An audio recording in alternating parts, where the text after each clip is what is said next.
উত্তেজনাপূর্ণ আবহ তৈরি হয়।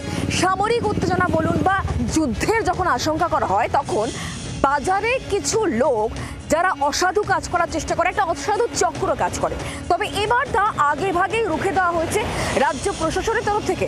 মুখ্যমন্ত্রী মমতা বন্দ্যোপাধ্যায়ের নির্দেশে শহর কলকাতার বেশ কয়েকটি বড় বড় পাইকারি বাজারে এনফোর্সমেন্ট ব্রাঞ্চের বেশ কয়েকজন সদস্য, যারা টাস্ক ফোর্সের সদস্য, তারা কিন্তু ঢু মেরেছেন।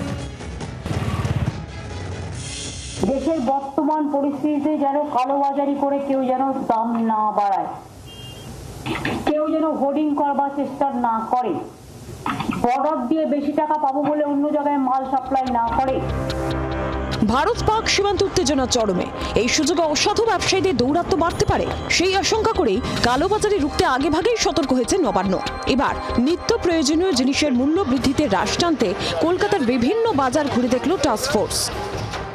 ভারত পাকিস্তান সম্পর্কের অবনতি হওয়ার সঙ্গে সঙ্গেই মুখ্যমন্ত্রী মমতা বন্দ্যোপাধ্যায়ের নির্দেশ ছিল কলকাতা শহরের প্রত্যেকটি বাজারে নিত্য প্রয়োজনীয় জিনিসপত্র অর্থাৎ শাক সবজি মাছ মাংস ভোজ্য তেল তার দাম নিয়ে যাতে কেউ ফাটকাবাজি না করে, যাতে যুদ্ধ জিগিরে কোনো অবস্থাতেই কোনো অসাধু ফোরে বা দালাল চক্র বাজারের মধ্যে কাজ না করতে পারে সেদিকে নজর রাখা।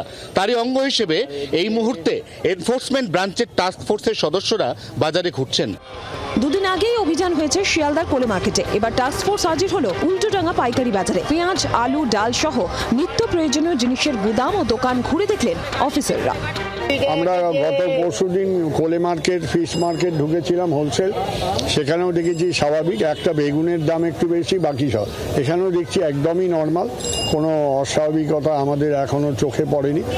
প্রশাসনের কড়া নজরদারি থাকায় এখনই দুশ্চিন্তার কোনো কারণ নেই বলেই মনে করছে টাস্ক ফোর্স। এই অভিযান আগামী দিনেও চলবে বলে তাদের তরফে জানানো হয়েছে। ক্যামেরায় তরুণের সঙ্গে অয়ন ঘোষালের রিপোর্ট, জি 24 ঘন্টা। বাংলার আওয়াজ, বাঙালির আবেগ, জি 24 ঘন্টা।